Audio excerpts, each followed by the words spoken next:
sa ngayon po ang ating maihaan sa inyo. Maraming pong salamat sa pagpunta pagdala sa ating barangay sa ngayon. So, ang kasunod po ay isang mensahe pagbalik. Pero habang may mensahe pagbalik po sa aming mga nabiho, ay namimigyan po tayo ng pagkakituwa. Huwag na po kayo na-alis lang. Lalapit naman po sa iyo mga kagawain. Ang kasunod po ay isang mensahe pa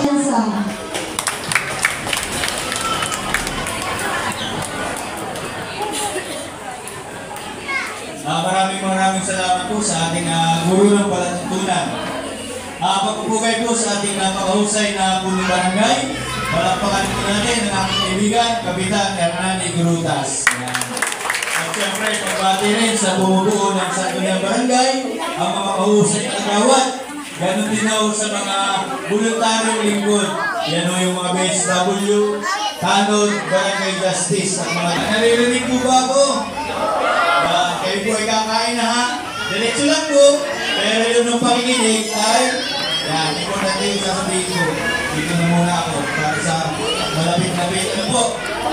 Yan. Alam po ninyo napakahalaga dito Barangay Assembly. Bakit po?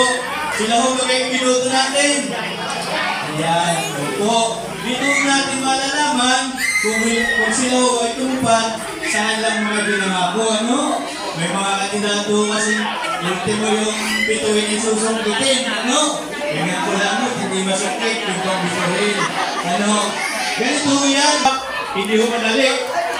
Mahirap po pala, hindi ho madali ang maglingkod sa ating mga kabarangay. Tama po. Yan.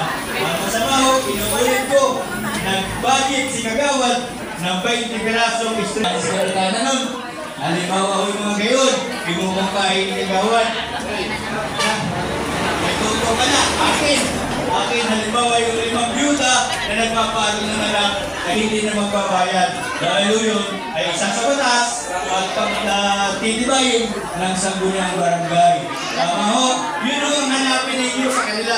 Yung mga programa, hindi yung mga na pag sinagawad, walang bigay na alak, wala yan ang mahirap ng gagawad. Sila ho yung nag-iisip ng ordinance sa ng lahat po ng kagawad at sa katauhan po ng aming pinamahal na po ng barangay, kagalang-galang o lalong ng Diyos.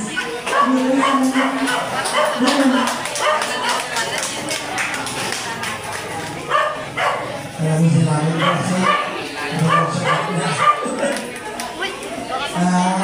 po ay